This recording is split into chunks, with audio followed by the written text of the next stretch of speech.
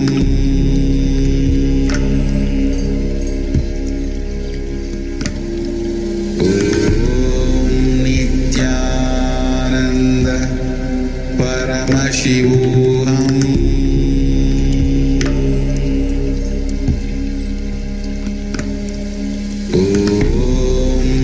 Nithyananda Paramashivoham.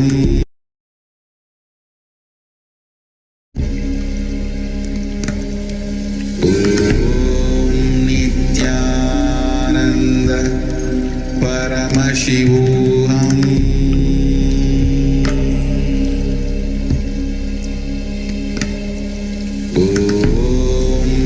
Nithyananda Paramashivoham.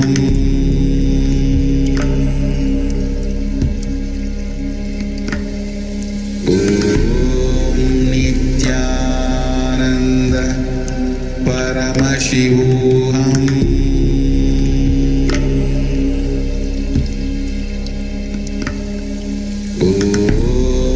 Nithyananda Paramashivoham.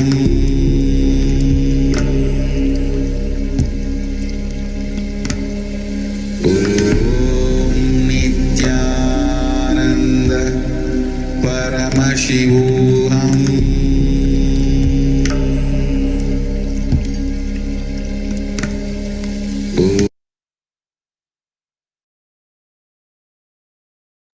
Yes. So with this, we come to the end of this session. So let us sit straight with the head, neck, and spine in a straight line. Keeping our hands in the Panjali Mudra in front of the heart center. Let us remember Swamiji Natare. And we'll continue the session with the Purna Mantra. Om Purnamadav Purnamidam Purnat Purnamudachyate Purnasya Purnamadaya Purnamevavashishyate Om Shanti Shanti Shanti Hari Om Tat Sat Sarvam Bhagavat Shri Nithyananda Paramashiva Padukarpanamastu Om Nithyanandam. Yes. So we'll be continuing with the power manifestation session. After each jnana segment, after each session with the powerful cognitions, we are manifesting powers to make sure that all those powerful cognitions become part of us and manifest as powers. So we'll be starting the power manifestation session in just a few minutes. So please stay back.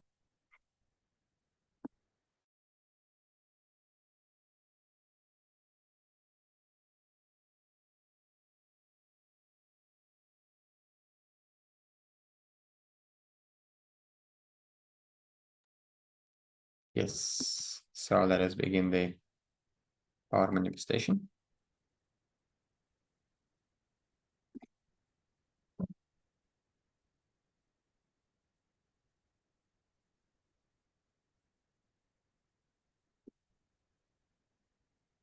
Requesting all the participants who have not switched on their cameras to please be on the camera throughout the session.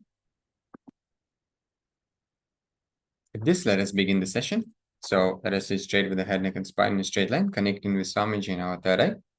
We'll start with Sadhguru Vandanam by inviting Swamiji's divine presence for the session.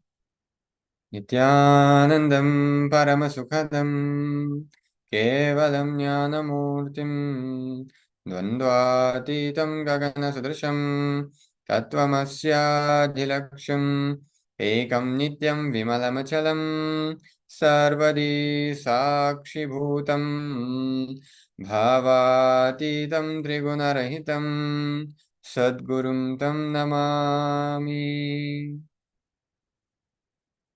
Yes. So we'll be continuing today with the power of consciousness over matter. This is the advanced level power. So in this power, which is the advanced level power, power manifestation of consciousness over matter, the initiated disciple, the person who has been initiated by Swamiji, by the Supreme Pontiff of Hinduism himself, can connect with any matter, any immovable, can even move stones or mountains, can ask a tree to bear fruit, can allow the flower to flower from the fall from the tree, can connect with any living being and ask it to respond in a specific way. So there is so many ways we can use this power in our life to manifest what we want. That is why we are practicing the space of oneness through the power manifestation continuously every day throughout the day as well in this program. So here we have Shastra Pramana for the power of consciousness over matter. This is from Vijnana Bhairava Tantra. It goes as Kvachit vastuni vinashaya shanair drishtim nivartayet tanyana chitta sahitam devi shunyalayo bhavet. Which translates as, having fixed one's eyes on a particular object, Vastu, one should slowly withdraw the sight from that object, as well as slowly eliminate the knowledge of that object, along with the thought and impressions of it. Then, O Devi, one abides in Shunya, that state where there is nothing other than this exists, which is a state of all-inclusiveness or infinity. Yes, please don't worry if you have not exactly understood how to manifest this power by the reading the translation of this verse. We will be guiding all of you into exact step-by-step process revealed by Swamiji himself, how to apply this and how to actually use it to manifest the power. So here we have the Apta Pramana, which means we looked into the Shastra Pramana, which is the direct scriptural reference from Bhagavan Paramashiva himself, from the Vedas and Agamas. And here we have the Apta Pramana, which is the experience of the other enlightened beings who have experienced this truth as well in their life. And here we have example of Sundaramurti Nayanar, who sang the glories of Lord Shiva, called Devaram. One day, Sundar was on a pilgrimage, and at Tirukandeyur, he saw Tiruvayar on the opposite bank of the river. The river was in flood and was impossible to cross. So Sundar sincerely prayed to the Lord Paramashiva, and at once the river gave way, leaving a sandy track through which they could walk across to the other bank. As soon as they reached the other bank, the river resumed its former form. So we have the depiction on here on the slide. You can see of this happening.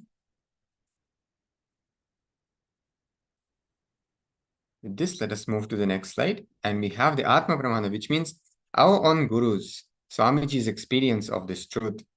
And here we have the example of when Swamiji one day was with Arunagiri Yogeshwara.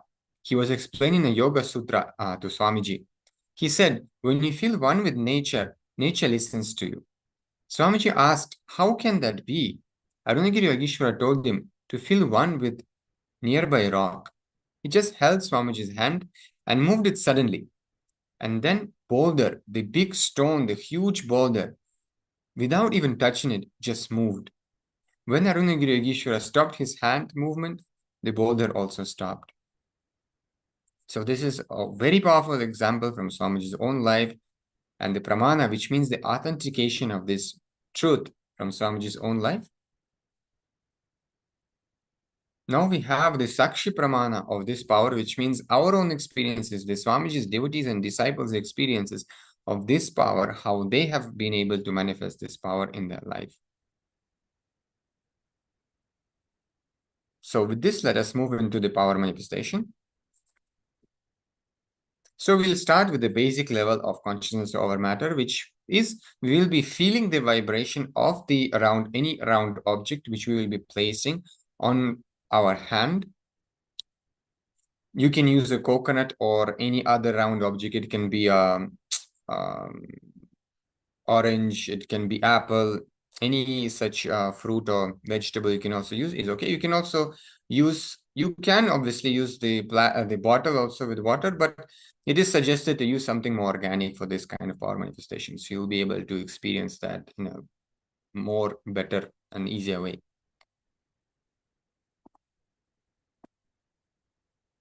So here we have some guidelines for this power manifestation.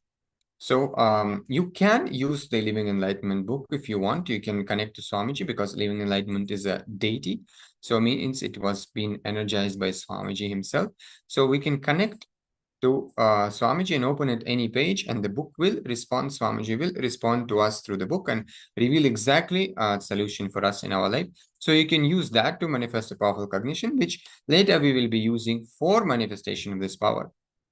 Or you can also use one more powerful cognition, which is presented here to us on the slide, which means when we will be declaring that Paramashiva, praying to Paramashiva and requesting him to manifest, without understanding that he only manifests through us.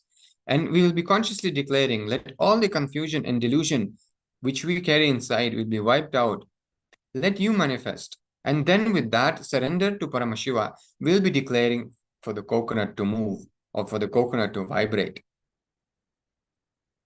Make sure to keep any device which you have with timestamp camera on, so you can also record the experience which you of your power manifestation, so you can share it with the whole world, so they can also connect to Swamiji through the through your experience and also benefit from the science.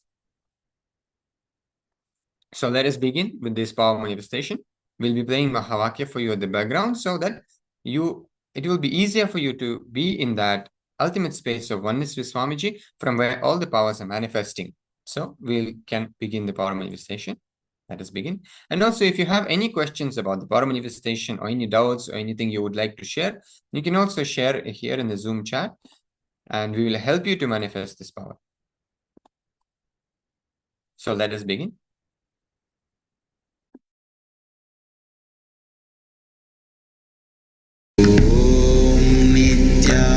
Nithyananda Paramashivoham.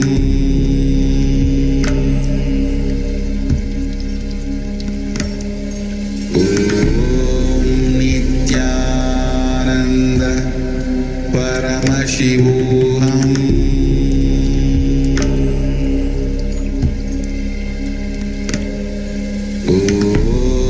Nithyananda Paramashivoham.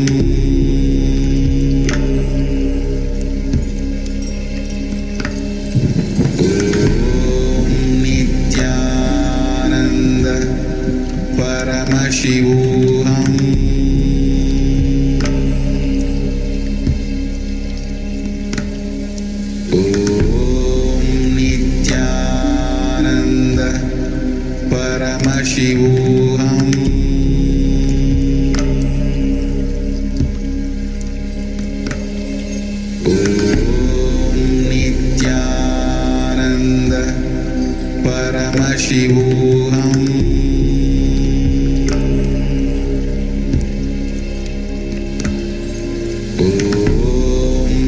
Nithyananda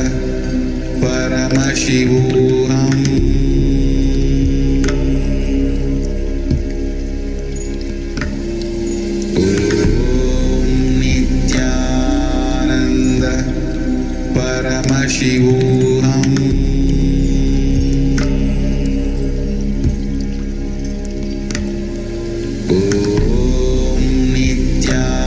Nithyananda Paramashivoham.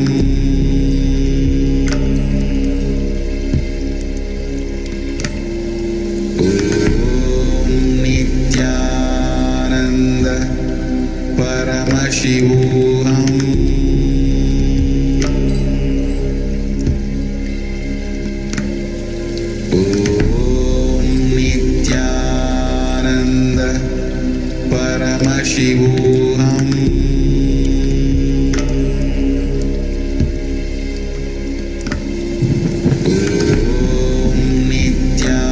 Nithyananda Paramashivoham.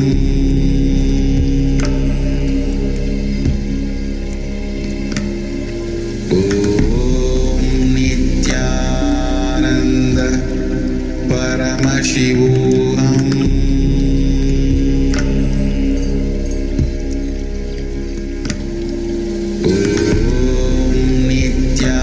Nithyananda Paramashivoham.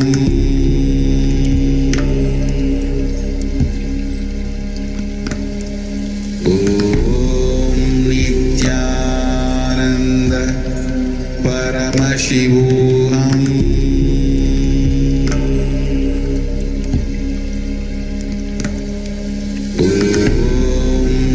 Nithyananda Paramashivoham.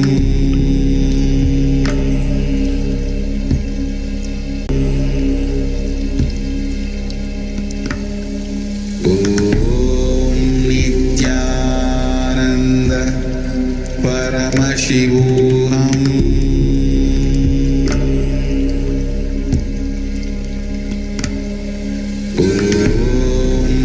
Nithyananda Paramashivoham.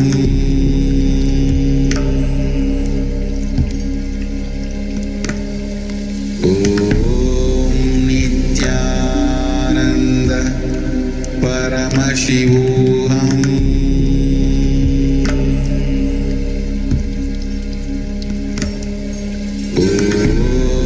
Nithyananda Paramashivoham.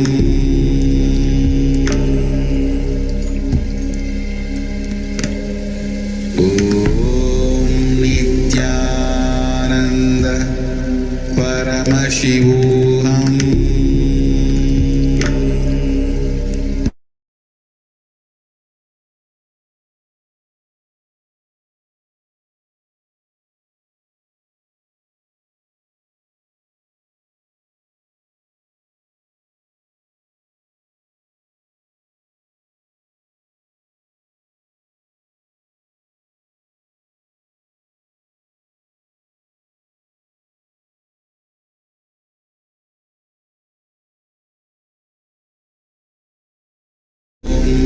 Nithyananda Paramashivoham.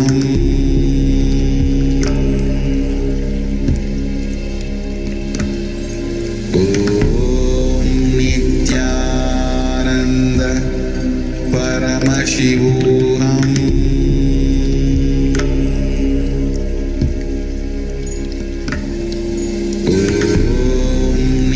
Nithyananda Paramashivoham.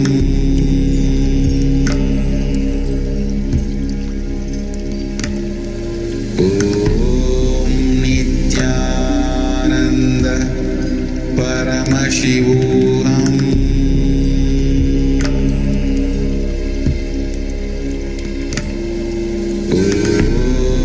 Nithyananda Paramashivoham.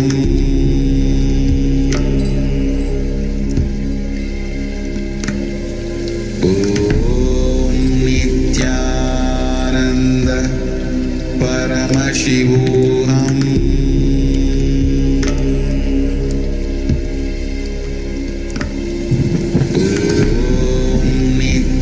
Nithyananda Paramashivoham.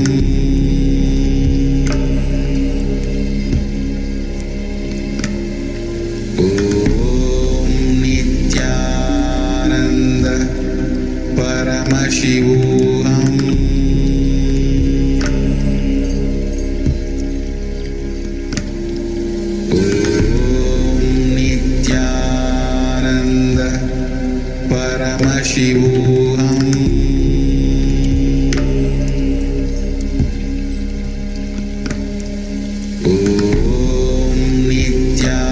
Nithyananda Paramashivoham.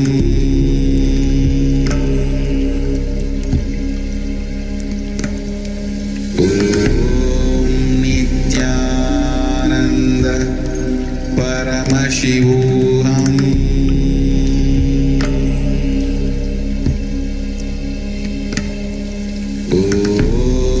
Nithyananda.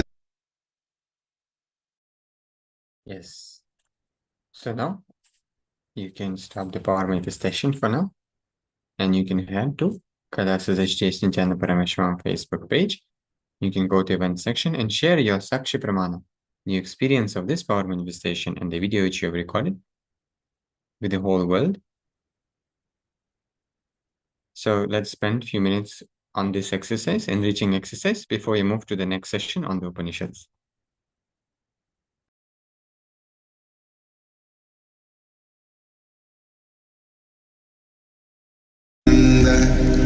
Paramashivoham.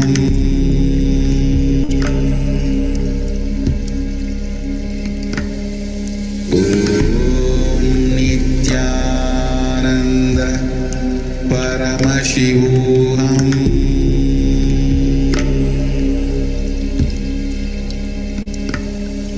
Om Nithyananda Paramashivoham.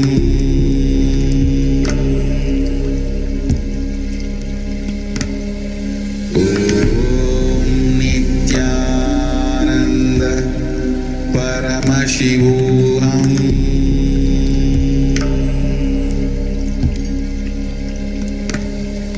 Om Nithyananda Paramashivoham.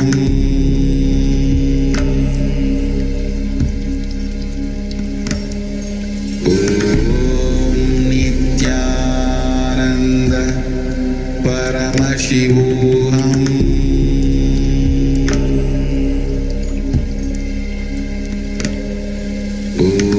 Om Nithyananda Paramashivoham.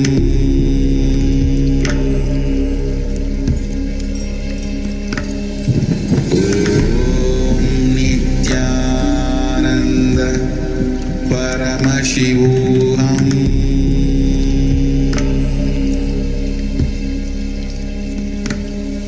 Om Nithyananda Paramashivoham.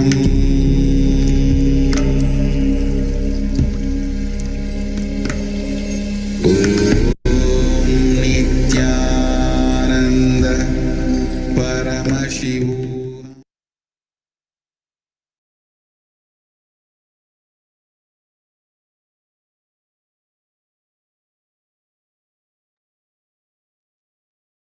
Okay.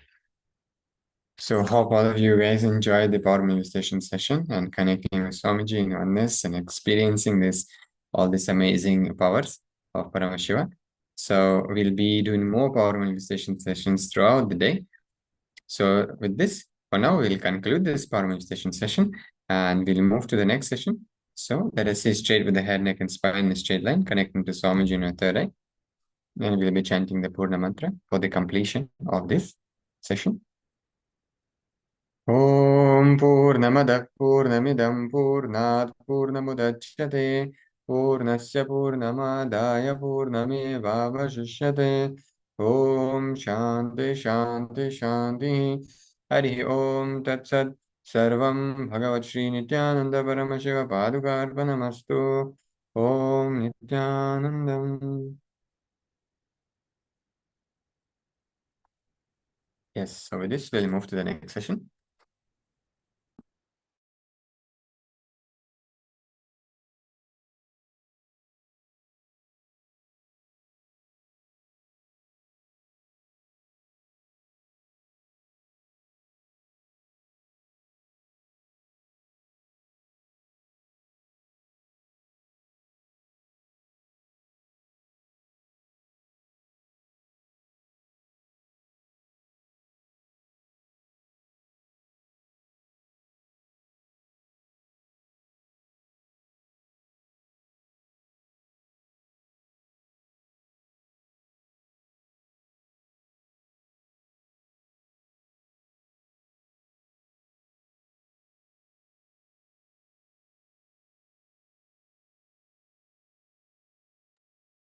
Yes, so now let us begin the next session. This session is going to be on Ishavasya Upanishad, the science of existence. So, as always, before we begin the session, we connect with Swamiji. In our third eye and Andagandha, we'll be remembering Bhagavan. And let us keep our hands in the Panjali Mudra. We'll begin the session with Guru Vandana. Nithyanandam Paramasukadam Kevalam Jnanamurtim Dvandvatitam Gaganasadrusham Tattvamasya Ekam Nityam Vimalamachalam Sarvadi Sakshibhutam Bhavatitam Trigunarahitam Sadgurum Tam Namami.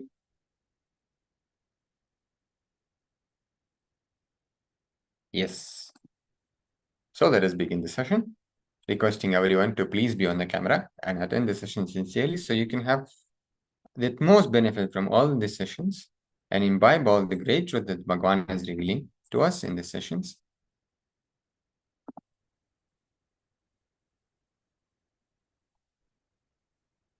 So here we are starting with a very fun exercise and very fun but very transformative exercise. Quickly we'll do. So it's a quick quiz. What is the base material of the world? So this session we're going to be diving into what is reality and inquiring into the reality. So the first quiz that we have and we're going to do is this one. What is the base of this world? So let us contemplate on this. We have air, we have water, we have atom, we have molecules, we have 5 elements, earth. So let us now think what else is there. What else is there? So let us spend a few minutes contemplating on this.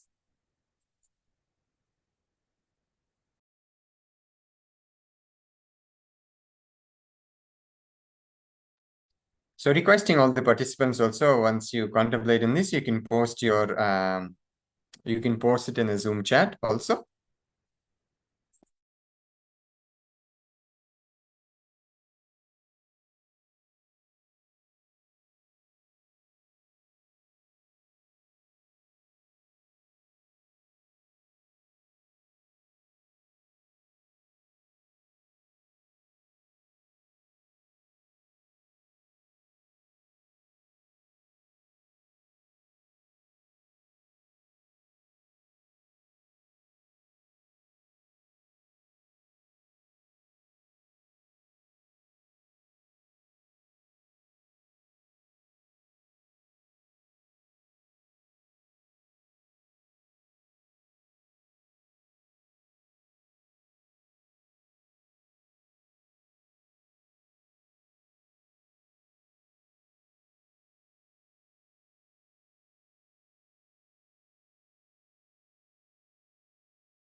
Oh, yes, sorry for the technical glitch. I was muted. Yes, Rahul, I was telling consciousness. Yes, so answer is correct. But what I was telling is that you need to see from where your answer is coming from. Like if the answer is coming from your logic, something you already know, or you maybe read it somewhere, right? This is one thing. Another thing, just being in that space of contemplation, when you are contemplating on this thing or any powerful cognition or truth that Swamiji is revealing, then just being in that space of contemplation will be becoming your experience. So it will be continuously that very contemplation space, that pure questioning, seeking, that will be manifesting as an experience. So that is, use that for this. So don't try to just come with the correct answer, which is correct, but use the contemplation, be in that contemplation mode continuously, that seeking mode continuously, because even Swamiji says, even after enlightenment, you continue seeking, because that is how you keep yourself alive. That is how you keep yourself continuously fresh and rejuvenated.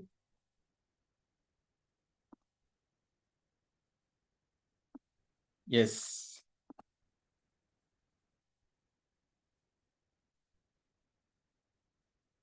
Okay, we'll move on to the next slide. So what is the base material of the world? So here we have a verse from Ishavasya Upanishad, which kind of answers this question and leads us to the inquiry into this great truth, into this great question itself. So the verse goes as, Ishavasyam idam sarvam yat kincha jagatyam jagat tena tyaktena bunjita ma gridha kasya svidhanam. And translation is, consciousness enveloped must this all be.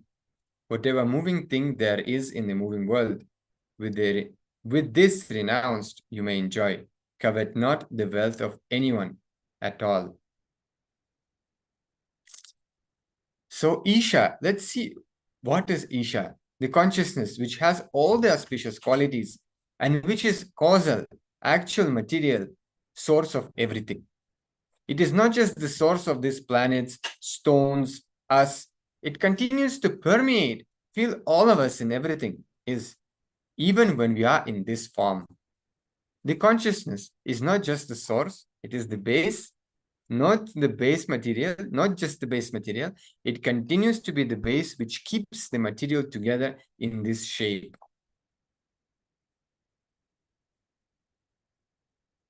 So let us look into more detail exactly into this translation and into this verse from Swamiji. Whatever you think as moving in ever-moving world, it is a moving. Swamiji beautifully says it is a change. Is your perception and factual? Many times your perception is not factual.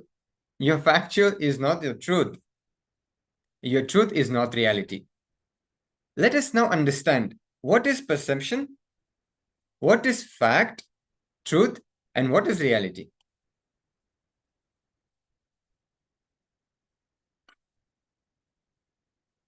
So again, we'll be going into the quick quiz. So how can we measure reality? Let us think, take a few minutes and think how we can actually measure reality. Through the statistics maybe, or the experiential surveys or sensors, scientific instruments, like indirectly capturing temperature, pressure, humidity, and all that. What does quantum mechanics say? And what else? So let us spend some time into this inquiry. How can we actually measure reality?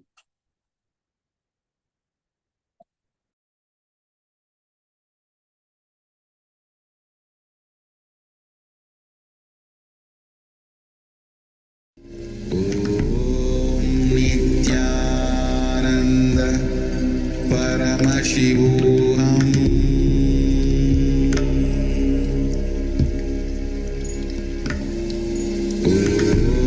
Requesting all participants to actively participate. Share your answers. Share what you think about this in the Zoom chat. Nithyananda Paramashivoham.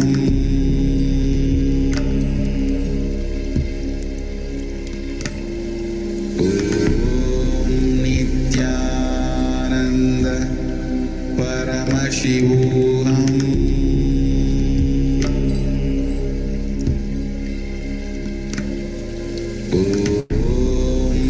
Nithyananda Paramashivoham. Nithyananda Paramashivoham. Nithyananda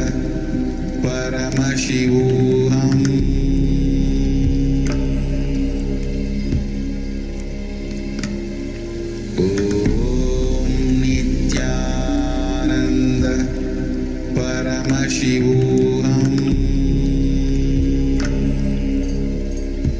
Nithyananda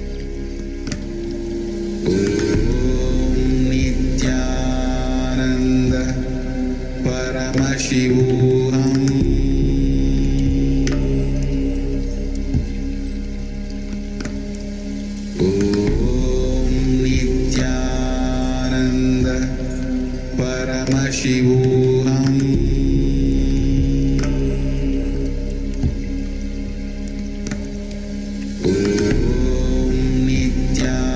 Nithyananda Paramashivoham.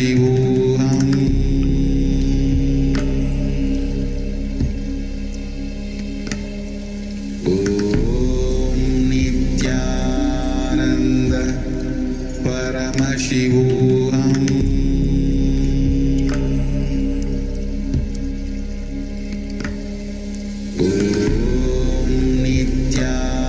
Nithyananda Paramashivoham.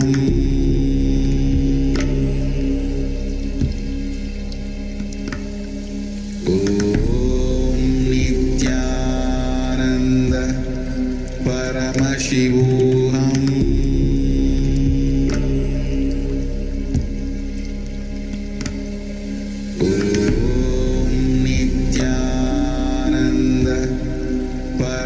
Paramashivoham.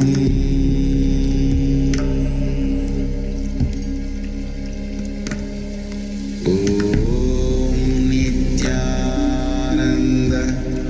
Paramashivoham.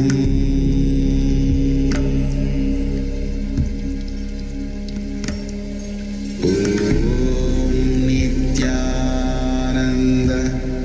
Paramashivoham.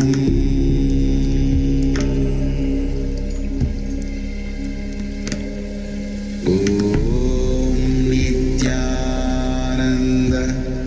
Paramashivoham.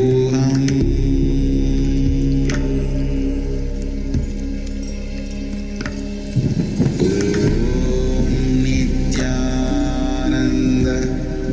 Paramashivoham.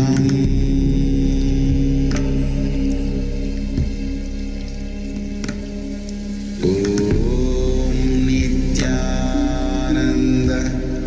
Paramashivoham.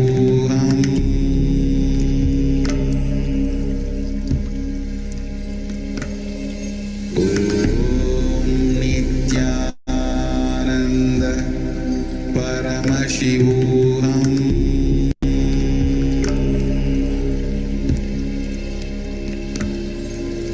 Om Nithyananda Paramashivoham.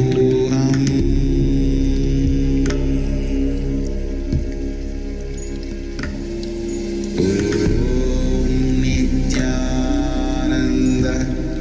Paramashivoham.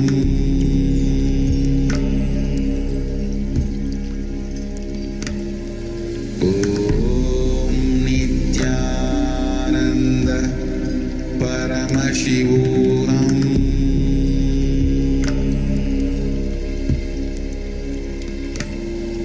Om Nithyananda Paramashivoham.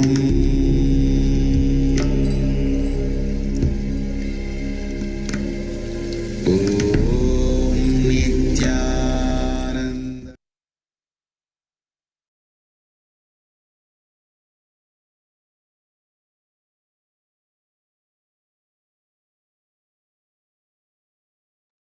Okay.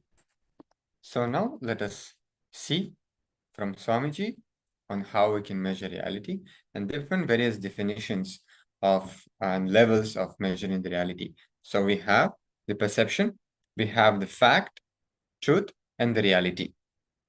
So perception is something, is your senses operating within limits of time and space. So when your sense operate within the limits of time and space dimension, that is called as perception. Okay. Then fact is it means your senses operating beyond the boundaries of time. Okay. Then truth is when the perception is transformed by what is perceived because it is too huge. The time and space itself is transformed.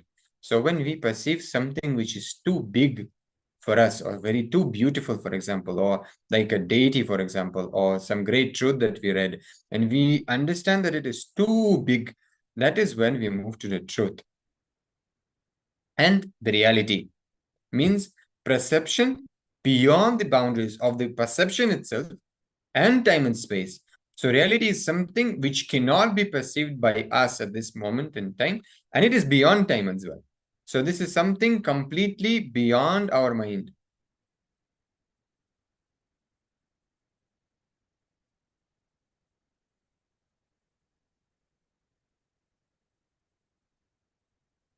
So here Swamiji is sharing that all confusion in the world is actually a fight between the perception, fact, truth, and reality. You know, be it in the field of religion, science, spirituality, law, mathematics, logic.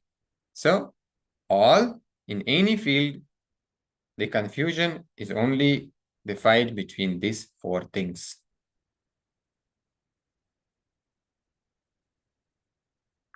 And here Swamiji is giving us an example of all of these four things so we can understand each one of them. So for example, perception that earth is flat is a perception. and the sun goes around the earth. So this is a perception that people used to have at some point in time. Maybe some people have even now. That is different. But this is the perception. Then fact is earth is round. Earth only is going around the sun. Okay, so this is what as of now we know as, the science is telling us, right? And that is the fact also, that earth is round and that the earth is going around the sun. So now the truth is, earth is not exactly round. Sun is going around the earth. And the reality is, how the earth looks, it is not possible to describe itself. You have to see it as it is. See it from Google Map. And another one, earth and sun both are going around each other. So we will be actually looking into how is it true, how is it actually that whatever our Vedas is revealed, how it is actually truth.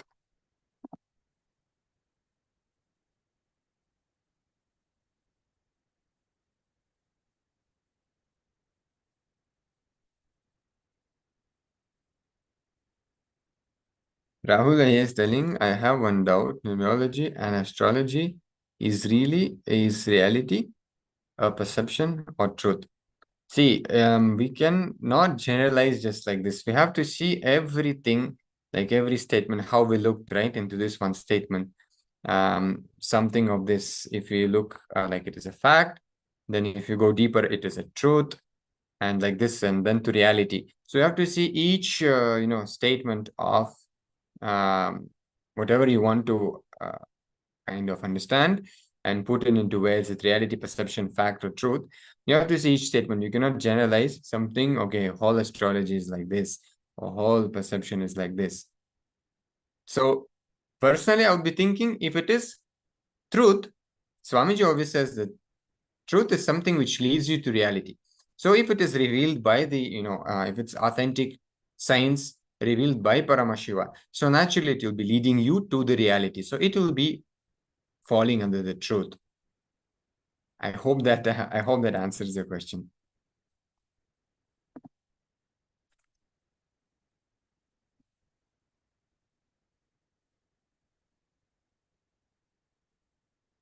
Yes. And here Swamiji is telling that life is all about evolving your cognition from perception to fact, fact to truth, truth to reality.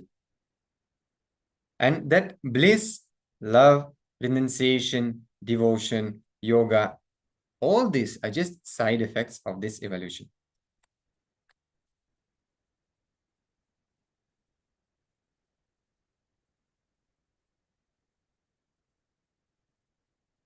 And here Swamiji is saying that when your perception evolves to fact, you may suddenly become meditative.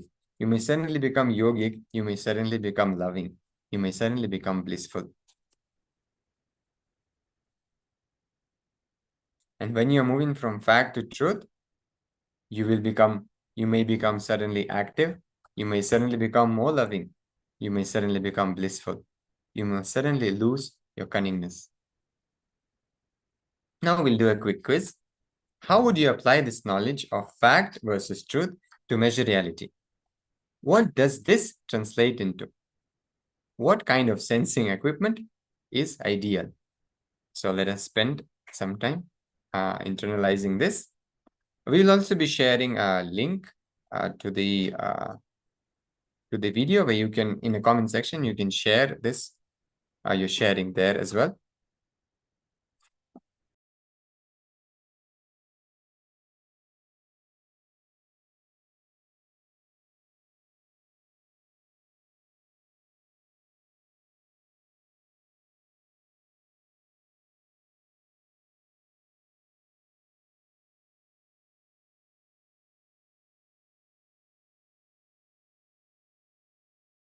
So we've shared the link to the video about this principle, which Swamiji is sharing in this session.